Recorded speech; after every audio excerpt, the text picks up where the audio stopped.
Boa tarde a todos. Como já dissemos, sejam todos muito bem-vindos à Casa de Francisco. E vamos juntos hoje estudar sobre o tema Aliança da Ciência e da Religião. E nós vamos iniciar com uma história que está na biografia de um cientista chamado Louis Pasteur. Foi ele que descobriu a existência de micróbios, das bactérias. Então ele vinha no trem, sentado ali, e de repente ele vinha lendo a Bíblia. E senta um jovem junto dele e diz: mas o senhor, ele está lendo isso? Aí ele disse: por que, meu filho? Esse livro, essas ideias que tem aí nesse livro, não é a Bíblia que o senhor está lendo? Eu disse: é sim, meu filho. Essas ideias aí já estão ultrapassadas. O senhor deve ler livros agora dos novos cientistas que falam de outras realidades. Isso é de coisa de gente que não tem cultura. E pelo que eu estou vendo, você é um homem que tem algum saber, tem alguma cultura. Ele disse: é, meu filho. Aí ele disse: olha, mas eu já vou descer na próxima estação, não vou poder mais falar muito sobre isso. Então vou. O senhor tem um cartão? Ele disse: tenho. Ele pode me ter um cartão que depois eu vou enviar para o senhor, aqui no seu endereço, os livros dos novos cientistas que falam de novas ideias. Aí disse: pô, não, meu filho, eu agradeço muito. Aí ele pegou o cartão e entregou o rapaz. O rapaz, quando leu o cartão, gente, quase ele cai para trás. Tinha escrito: Senhor Louis Pasteur, doutor da Faculdade de Medicina que tinha lá. Ele era, assim, o supra-sumo da faculdade na ciência. E o rapaz quase cai para trás. Aí ele diz para ele: meu filho, pouca ciência nos afasta de Deus, mas muita ciência nos aproxima dele. Então é isso que a gente quer trazer na tarde de hoje. Porque foi criada a ideia de que ciência e religião são coisas incompatíveis. É como se a religião falasse uma língua e a ciência falasse outra. Mas a gente vai ver que não é bem assim. No Evangelho segundo o Espiritismo, capítulo 1, item 8, nos fala a respeito disso. Kardec nos fala o seguinte: que a ciência e a religião são duas alavancas da inteligência humana. É como se cada uma, tanto a inteligência como a religião, ela impulsionasse, não é, a nós seres humanos. Por quê? Porque se de um lado da inteligência, né, do desenvolvimento, do conhecimento, do que a gente aprende na escola, do que a gente aprende na universidade, que tem a oportunidade de ir, a gente vai desenvolver o quê? A nossa mente, né? O nosso conhecimento, as nossas ideias. E a religião, o que é que desenvolve em nós? É a moral. É o que ela nos ensina a sermos pessoas melhores, não é? A trabalharmos em nós as nossas imperfeições, os nossos defeitos, e procurarmos cultivar o quê? As virtudes. A gente desenvolveu o amor, a gente desenvolveu o equilíbrio, a paz interior, não é? O sentimento de fraternidade uns com os outros. Então vejam só, que se por um lado a ciência nos impulsiona com o conhecimento através da razão que ela nos traz, porque ela nos faz pensar, nos faz raciocinar, refletir acerca das questões que estão no mundo, das leis que nos regem, as leis que regem o mundo, da mesma forma, não é? A religião, Jesus trouxe para nós no seu Evangelho as leis que regem a nossa evolução enquanto seres que estão em desenvolvimento e aprendizado moral e espiritual. Então veja que uma coisa não atrapalha a outra. Né? É como se fossem aquelas duas asas que a gente fala. Né? A do conhecimento e a do amor, da moralidade. Para que a gente possa, né, desenvolver um lado, desenvolver o outro, e de futuro a gente consiga o quê? Voar. Sermos aqueles seres, nos tornarmos aqueles seres angelicais, ao qual o Senhor nos destinou a ser. Porque não nos enganemos. Se hoje a gente ainda pensa: mas eu sou tão defeituoso, Ainda tenho tantas coisas a fazer, a desenvolver. Mas não nos enganemos. A nossa destinação é a perfeição. Agora, cada um de nós vai percorrer um caminho diferente. Por quê? Porque cada um tem a sua própria trajetória. É como se a gente estivesse diante ali, digamos assim, de vários cruzamentos, de várias estradas. Cada um de nós, de acordo com o seu entendimento, com a sua vontade, ela vai escolher uma estrada. Então, tem aqueles que querem seguir de uma forma mais célere, então eles procuram agir de uma forma melhor, né, ser os mais corretos possíveis, então ele escolhe aquela estrada pavimentada. Aqueles, não, deixa para amanhã, deixa para depois, deixa para a próxima existência, então esse vai por estradas mais acidentadas. Aqueles que estão no meio termo, aí vão por aquela estradinha ali de pedra, aqui acolá cai, aqui acolá desiste um pouquinho, depois se levanta, mas todos iremos desembarcar no mesmo destino, que é sermos perfeitos, independentemente da nossa religião, da nossa cor, do nosso status social, porque, gente, tudo isso só vale aqui na Terra. Só vale aqui.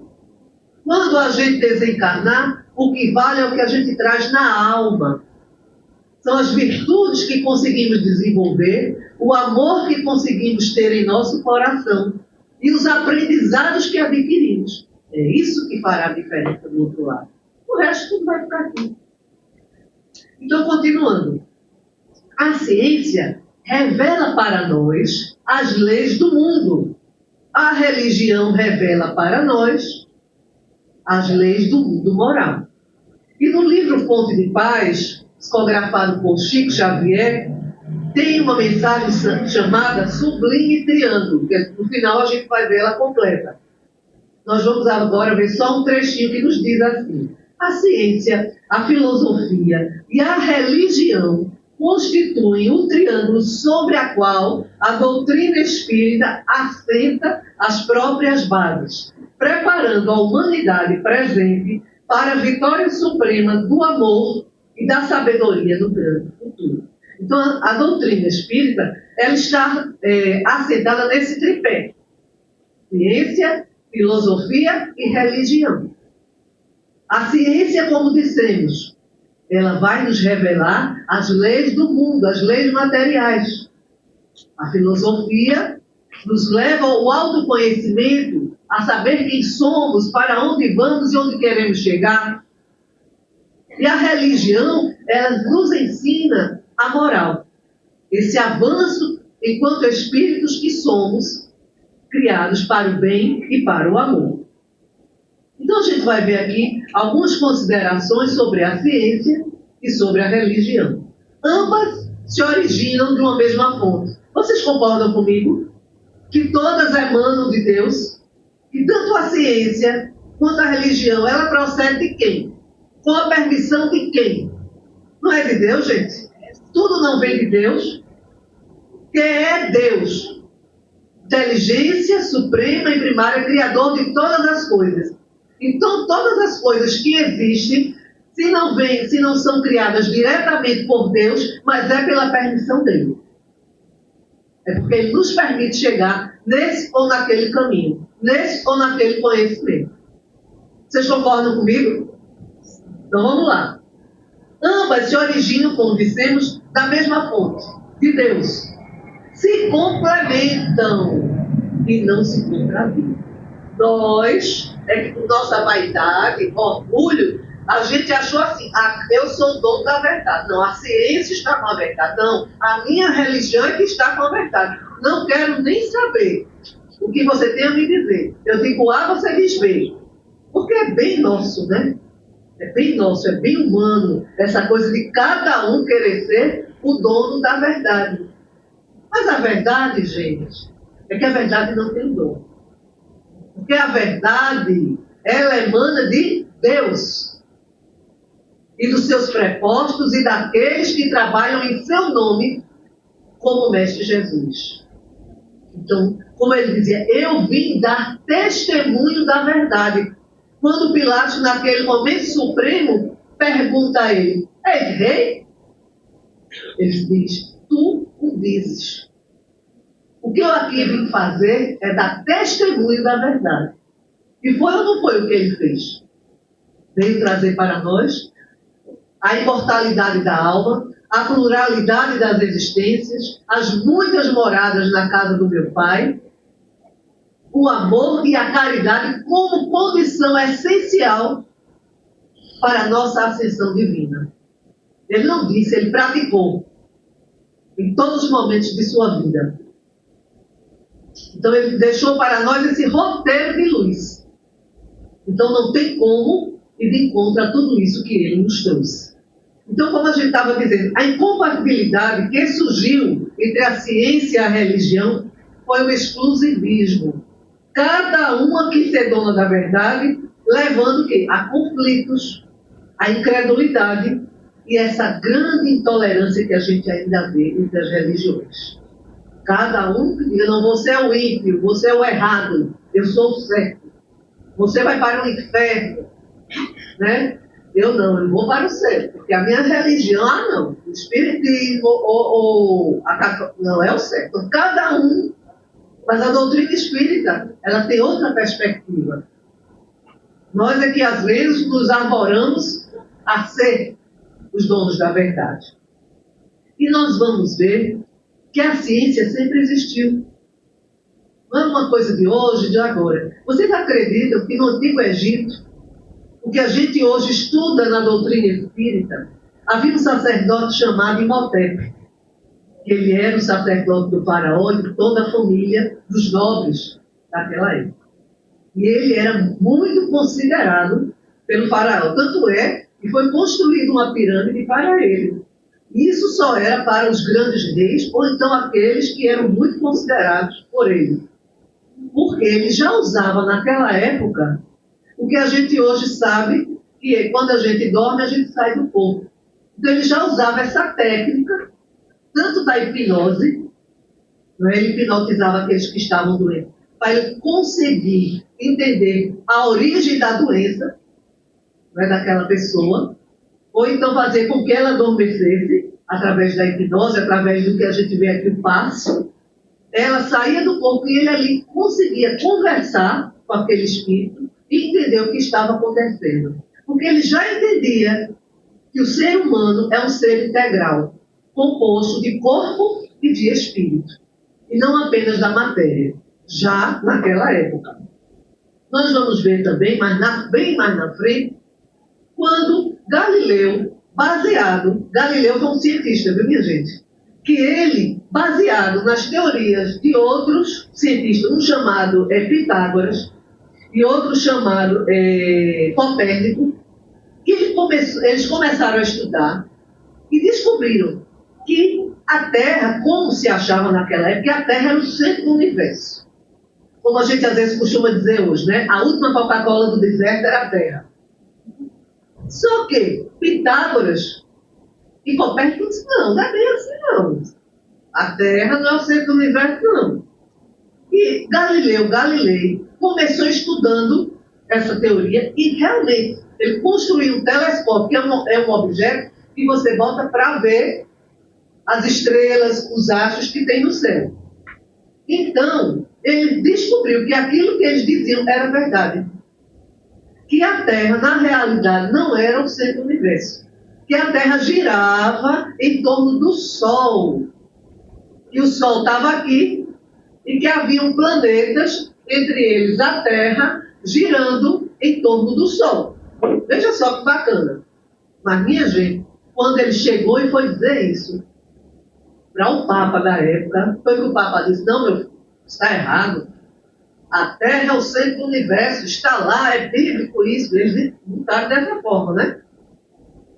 E com isso, ele foi condenado a não mais ensinar e a ser preso, mas aí, como ele tinha os conhecimentos lá, ele ficou em prisão domiciliar e até o último dia de sua vida, ele não pôde mais ensinar e ficou preso dentro de casa. recebia ainda algumas visitas, mas não podia sair. E outro mais na frente, um homem chamado Giordano Bruno, defendeu essa mesma teoria, de que o Sol, era o centro, e que os planetas giravam em torno dele. Sabe o que aconteceu com ele? Foi morto na Inquisição, na fogueira. Então, com isso, aqueles que eram estudiosos, aqueles que conseguiram, depois quando houve a reforma protestante, que as pessoas tiveram as condições de ler a Bíblia e de ter um entendimento diferente, elas começaram a duvidar. Não, o negócio de religião, não é assim não, está errado. Agora vai ser só o materialismo, positivismo. A gente só acredita no que a razão nos fala. Porque esse negócio de religião é para enganar. É para poder manipular a gente. Então criou essa incredulidade, esse afastamento entre a ciência e a religião. Aí, nesse contexto, lá na frente, o que é que acontece? Começam a ver aqueles fenômenos das mesas girantes. Em Paris. Primeiro surgiu nos Estados Unidos, aquelas moças que eram protestantes, aquelas duas irmãs, as irmãs Fox, começaram a ouvir barulhos dentro de casa, depois descobriram que era um espírito que havia morrido ali e que se comunicava com elas, e começou a surgir esses fenômenos no mundo todo, em especial em Paris. Aí o pessoal se juntava, feito a gente se junta às vezes de sábado para bater um papo, tomar um café, eles se juntavam na casa de alguém, fazia lá uns comes e bebes, e enquanto estavam se distraindo, aí vinha aquela mesa, que voava de um lado, batia no outro, era aquela resenha, E todo mundo se divertia, achava que aquilo muito engraçado, muito interessante, foi o auge, E, o professor Rivaio, que ainda não era conhecido como Kardec, foi convidado a ir uma dessas reuniões. Ele disse, vou nada, poxa, vou não. Vou não, isso não é para mim. Porque ele era um homem sério, ele era um homem estudioso, ele era um cientista. Então ele não gostava desse tipo de coisa. Até que um dia, com muita insistência, ele foi ver. E ao assistir uma dessas reuniões, dessas mesas, de um para o lado, ia para o outro, respondia perguntas, ele disse, opa, tem alguma coisa aí. Porque não há efeito sem causa. Isso é uma lei da natureza. Só pode ter um efeito se há uma causa. É ou não é, minha gente? A gente só fica doente se tiver uma causa para a gente adoecer.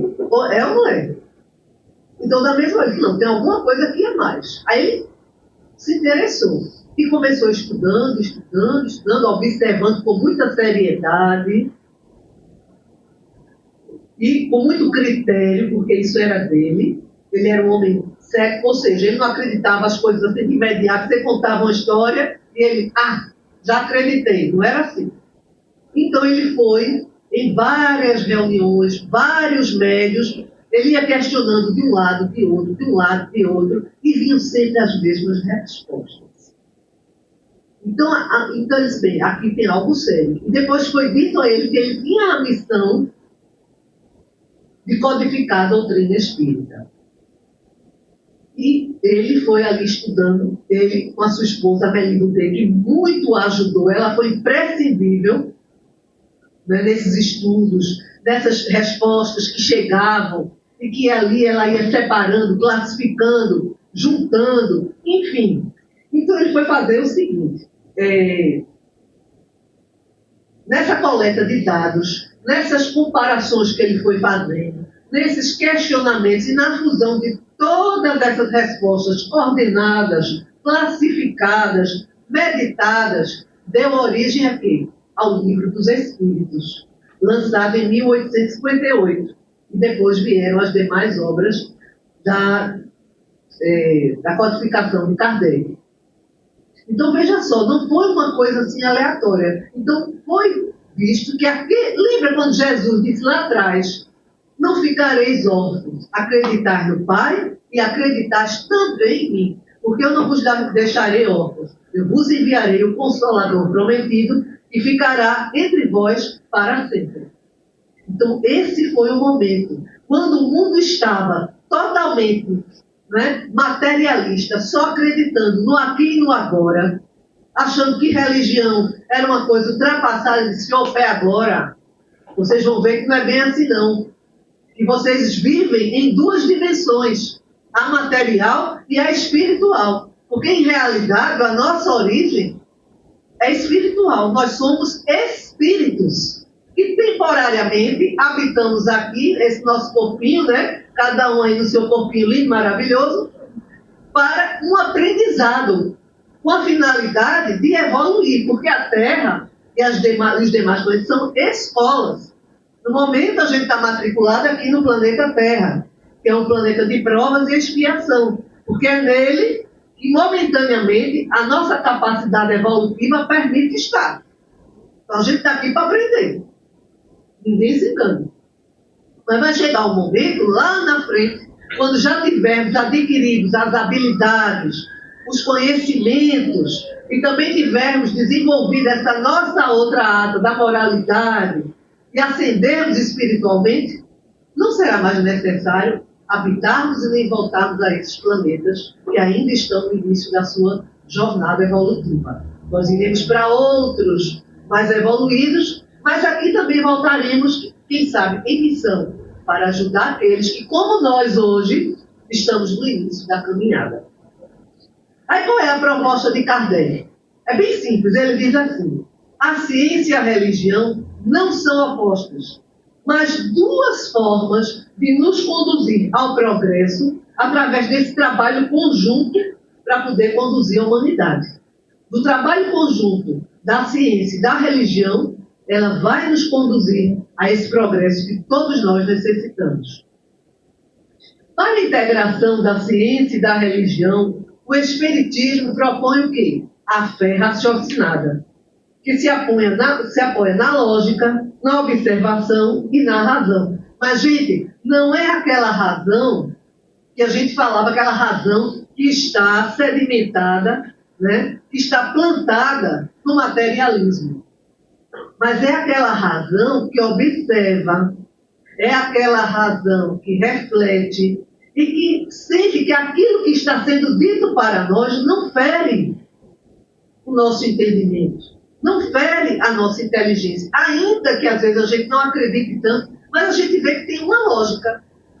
Por exemplo, a ideia da reencarnação, que Jesus falou lá atrás, quando conversou com Nicodemos. Nenhum de nós vai ao Pai se não nascer de novo.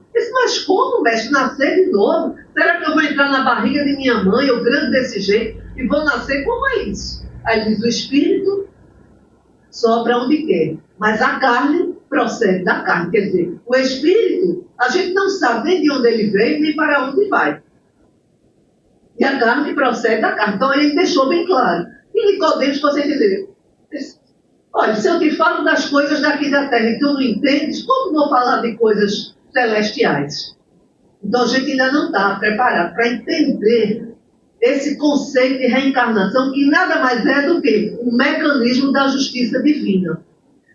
Eu não sei vocês, mas eu sempre me perguntei assim, quando eu passava na rua, que via gente dormindo na rua, sem um teto, sem comida, crianças que nem bem nasceram, doentes, mutiladas, enfim, várias situações que a gente vê pelo mundo afora. Como é que Deus, que a gente sabe que Ele é soberanamente justo e bom, Ele não é bom e é justo, Ele é soberanamente justo e bom ao mesmo tempo. É um Deus Pai de misericórdia, é um Deus de providência, é um Deus de amor. Como Ele permitiria que um de seus filhos nascesse lindo, maravilhoso, aquelas crianças que às vezes a gente vê, que a gente quase cai para trás de tanta beleza, e nasce uma coitadinha toda deformada? Que justiça é essa? Como é que um dos seus filhos dorme na rua e o outro dorme num palácio com torneira de ouro, feito sheiks árabes? Como é isso? Porque a gente, como pai e mãe, se a gente tiver 10 filhos, uma hipótese, ou 3, ou 2, seja o que for, mas se tiver mais de um, se a gente tiver 2 pães, a gente faz o quê? A gente divide para os 2. A gente não dá o pão a um e deixa o outro com fome, deixa? É como Jesus também dizia: qual é o filho que pede ao pai um pão e ele lhe dá uma pedra? Que pede um peixe e ele lhe dá uma serpente? Né? Então Jesus já nos alertava da bondade de Deus, da providência de Deus. Então, se a gente, que é imperfeito, não faria isso com nossos filhos, como é que Deus ia fazer isso? Me explique. Então, para mim, no dia que eu conheci a doutrina espírita e que absorvi esse conceito da reencarnação, de que é isso, então fez todo o sentido. Ainda que eu tivesse minhas dúvidas na época, mas fazia todo sentido. Não é que a gente passasse por determinadas coisas em função dos nossos próprios equívocos. Não é que nós somos responsáveis, seja pelo nosso caminho cheio de pedras, seja pelo nosso caminho de luz. É uma escolha nossa. Por quê? Deus nos criou o quê? Simples e ignorantes. Simples de sentimentos, ignorantes de conhecimentos. Ele disse, olha, o ponto de partida é o mesmo. Vou dar a cada um livre-arbítrio e vou colocar as minhas leis na consciência de cada um de vocês. Agora, está dada a largada. É com vocês. Então, cada um seguir seu caminho. Um optou por fazer o bem, mesmo errando e acertando aqui e acolá, procurou aprender com seus erros e criar um caminho melhor. E aquele não. Eu faço mal, gostei do mal e sou mal mesmo. É isso aí. Quem quiser, que goste. Como a gente vê hoje aqueles que estão praticando o quê? O mal, a iniquidade. E que tem prazer em dizer, eu sou mal, eu faço mal, e aí, vai fazer o quê? Né? Não acredita em nada, só acredita no poder temporal, no poder que eles têm na mão.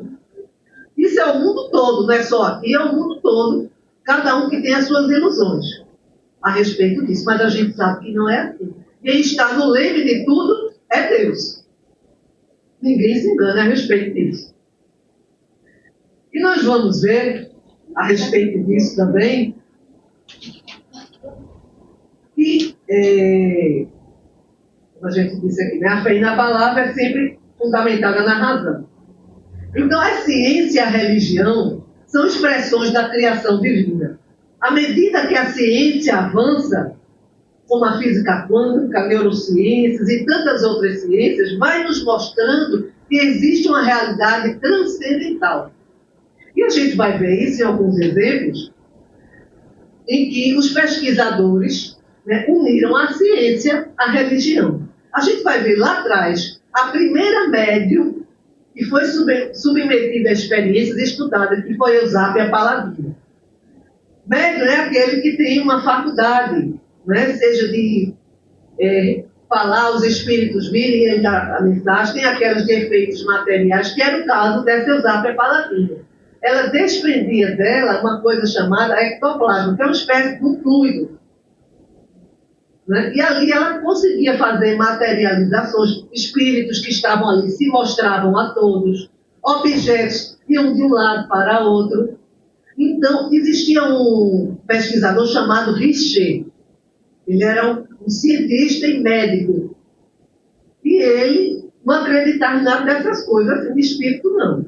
Aí ele pegou essa médium, imobilizou ela, amarrou ela, porque os estudos na época eram assim, ela amarrada numa cadeira, onde não pudesse ter ninguém, uma meia luz assim, e muitas pessoas observando, e ela ali conseguiu fazer esses fenômenos, de espíritos se materializarem, de objetos irem de um lado para outro, e ele ficou impressionado, porque havia outros cientistas ali junto com ele, da época, como Lombroso e um casal Fourier, que foi que descobriu a radiação, e ganharam até um prêmio Nobel em 1903. E eles ficaram tão impressionados, esse casal Fourier, que resolveram fazer uma sessão só eles dois com ela.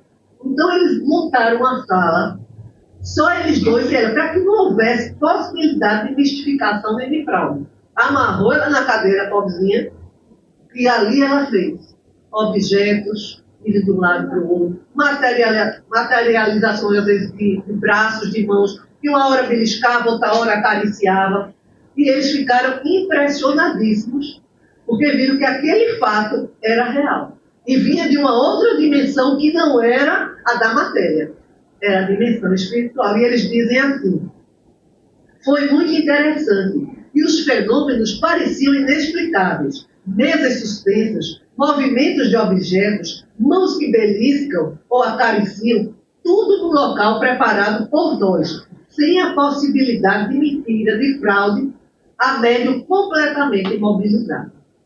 Vejam só que interessante. E nós vamos ver também que existe um médico chamado Dr. Raymond Bunt. Trouxe à luz, em experiências e evidências, que a consciência nossa sobrevive alguns instantes da morte. Sabe aquela pessoa que às vezes está ali fazendo uma cirurgia, né? ou sofre um acidente e por alguns momentos ela é dada como morta e depois ela torna... Vocês já ouviram falar disso? Não acontece? E elas contam que naqueles breves momentos, as experiências que elas tiveram, que se sentiram às vezes entrando num túnel, ou que encontraram um parente já morto, ou que viram um lugar muito bonito, ou que sentiram muita paz. Não é verdade? Então aqui, esse doutor, ele estudou essas experiências, então mostrando que a nossa consciência sobrevive à morte do corpo. E se sobrevive à morte do corpo, essa consciência está onde? No espírito. Não é, gente? Me permitam contar aqui brevemente, eu quase morro afogada. Fiquei assim, como se diz, por um fiapo. Realmente cheguei a perder a consciência. E nesse momento, eu senti justamente uma das coisas que essas pessoas aqui falam. Não vi ninguém assim, parente meu, que tinha morrido, nada disso, não. Mas eu senti uma paz muito grande. E me senti flutuando assim, acima do meu corpo, como se alguém me levasse e carregasse. Quando eu vim despertar, já estava na areia, enfim, não era meu dia, estou aqui ainda, né? Não, minha filha, está muito cedo, vai trabalhar. Então, mas eu senti isso, eu vivenciei isso em mim. E na época eu não era espírita. E esse fato que aconteceu comigo, eu na época eu não entendi. Porque eu senti aquela paz, porque eu me senti flutuando e vi passar na minha frente, ali, nos meus olhos, na minha mente, tudo que eu tinha vivido até ali. Inclusive eu pensei, eita, nem deu tempo de despedir do meu pai e da minha mãe. Coitadinha, vou ficar muito triste. Mas eu não senti medo, só senti essa paz. Então vejam só, e eu não era espírita, não conhecia nada disso. Só mais tarde é que eu vinha conhecer. Aí quando eu vinha conhecer foi que eu entendi o que eu havia vivido. E nós vamos ver também que Dr. Ian Stevenson, ele era professor físico, enfim, cheio das pós-graduações, cheio dos títulos. Ele, na na Universidade da Virgínia, ele criou um departamento chamado assim, Divisão de Estudos Perceptivos, que ele não queria botar a reencarnação. E esse Dr. Ian Stevenson, durante 40 anos, esse departamento que ele criou lá, estuda sobre casos de pessoas que falavam de lembranças de existências passadas. Então vejam que esses estudos não eram baseados em nenhuma religião. Era uma coisa extremamente pautada na ciência. As pessoas que diziam ter essas memórias, ele tinha pesquisadores que iam à casa dessas pessoas, ouviam essas histórias, depois pesquisavam nesses locais que elas diziam se essas pessoas haviam existido, se as histórias, como a gente diz hoje, se as histórias batiam. Se o que a pessoa estava dizendo que lembrava, se aquilo realmente era um fato, ou se era algo assim, de um sonho, de uma lembrança, e foi constatado diversos, dezenas, centenas de casos de pessoas em que aquelas histórias que eram contadas batiam. Realmente, existe até na Netflix um documentário chamado Vida Além da Morte, que conta alguns casos, inclusive dessa Universidade da Virgínia, em Charlottesville, em que conta histórias que eles pesquisaram de fatos documentados de reencarnação. E nós vamos ver também um outro exemplo interessante. É um estudo que foi feito em Dartmouth School, não sei se a pronúncia é essa, viu, gente? Vocês vão desculpando aí no inglês. Com 232 pacientes operados do coração demonstrou um percentual de cura 3 vezes maior em pacientes que possuíam alguma religião e que oravam. Eles fizeram essa experiência. E em outra pesquisa, na Carolina do Norte, hospital, demonstrou a incidência de depressão e doenças físicas é menor em pessoas que frequentam regularmente alguma instituição religiosa. E que buscam, claro, né, através disso, a prece, a oração, essa reforma íntima. Então a gente vai ver quantos fatos hoje a ciência já traz comprovando esse mundo transcendental, essa dimensão espiritual, e que de nenhuma forma está incompatível com o que a religião nos traz, em especial com o que a doutrina espírita traz para nós. De que existem essas muitas moradas na casa do Pai, que o sentimento, nós podemos mudar, às vezes, uma situação através da força do nosso pensamento, da oração, da nossa mudança, diante da vida, do nosso comportamento. Quantas coisas a gente consegue modificar para melhor a nossa existência. Nós vamos ver um caso de Chico, em que um homem que não conhecia Chico e nem acreditava muito nele, ele tinha um problema na perna seríssimo. Estava sempre ferida, sempre doendo muito. Aí disseram para ele, vai na casa de Chico, que ele te ajuda. Ele disse, nada, não acredito não. Para mim aquilo é um charlatão. Mas a perna estava doendo. Ele já tinha ido de tudo que é médico, dermatologista, clínico, tudo quanto é médico de especialidade que podia tentar resolver essa situação dele. Ele foi a todos. E todo dia, olha, vai chegar um momento que eu acho que o senhor vai ter que amputar a perna. E ele não queria de forma nenhuma. Quem é que quer, né? Ficar sem sua perninha. Então ele disse, eu vou, e Chico, como última tentativa. Aí quando ele chegou na casa de Chico, Chico estava apressado que ele ia sair para um compromisso. Ele disse, eu vim falar com o senhor, porque eu estou com um problema na perna, e queria que o senhor dissesse, que o senhor me ajudasse. Ele disse, senhor, meu filho, eu estou com um pouco de pressa, estou saindo, mas me diga qual é a questão. Eu disse, a minha perna, e mostrou a perna para Chico. Aí Chico olhou assim, um momentinho. Aí pediu lá alguém um pedaço de papel e uma caneta.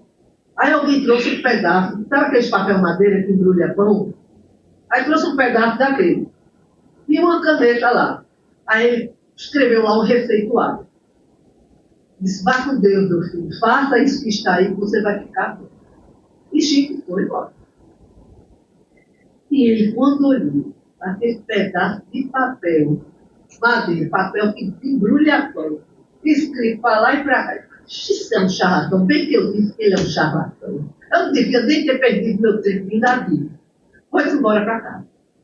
Pegou o papel com raiva, chegou em casa, no lixo. Quando foi de noite, o que é que acontece? A perna disse, meu filho, é hoje que eu vou doer. Tome doer. Nunca tinha doído tanto como naquele dia. Que ele não conseguia, olha, tomou remédio, toma isso, toma aquilo, nada. E ele foi para um lado, foi para o lado, foi para o outro. Até que ele disse, eu vou ver o que é que tem nesse papel. Aí foi lá no lixo, pegou o papel de volta.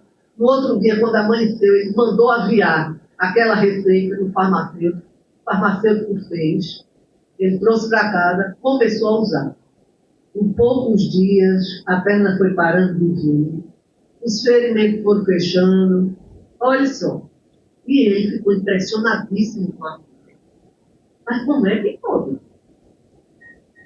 E a perna parou de vez. Aí ele teve que dar, como se dizia antigamente, né? Dar a mão à palmatória. Palmatória não é do tempo de vocês, não, porque aqui só tem novinho. Palmatória é do meu tempo. Né? Um negócio que dá um bolo na mão. Enfim. E resultado, ele foi até onde estava a casa de Chico, agradeceu a ele e disse tudo que tinha acontecido. E a partir dali ele passou a ser um colaborador daquela casa. Bem, gente, mas meu tempo chegou. Foi maravilhoso estar com vocês. E para encerrar, posso só dizer a mensagem? Tem uma mensagem aqui desse livro, que se chama Ponto de Paz, Chico Xavier, psicografado por Chico Xavier e diversos espíritos. É aquela mensagem que nós trouxemos para você no início, chamado Sublime Triângulo. A ciência, a filosofia e a religião constituem o triângulo sobre o qual a doutrina espírita assenta as próprias bases, preparando a humanidade do presente para a vitória suprema do amor e da sabedoria no grande futuro. Recorramos às 3 vigorosas sínteses da codificação kardeciana para comentar com mais segurança o tríplice aspecto de nossos princípios redentores. Com a ciência, asseverou o grande missionário, a fé sólida é aquela que pode encarar a razão face a face. Com a filosofia, afirmou nascer, viver, morrer e renascer de novo, progredindo sempre, tal é a lei. Com a religião, disse bem alto, fora da caridade não há salvação. Não será justo, em nosso movimento libertador da vida espiritual, prescindir da ciência que estuda, da filosofia que esclarece e da religião que sublima. Buscando a verdade, colheremos o conhecimento superior. Conquistando o conhecimento superior, penetraremos novas faixas de evolução. E absorvendo-lhes a claridade divina, compreenderemos que somente pela caridade, que é amor puro, é que viveremos em harmonia com a justiça imutável, erguendo-nos, enfim, a desejada ascensão. Peraí.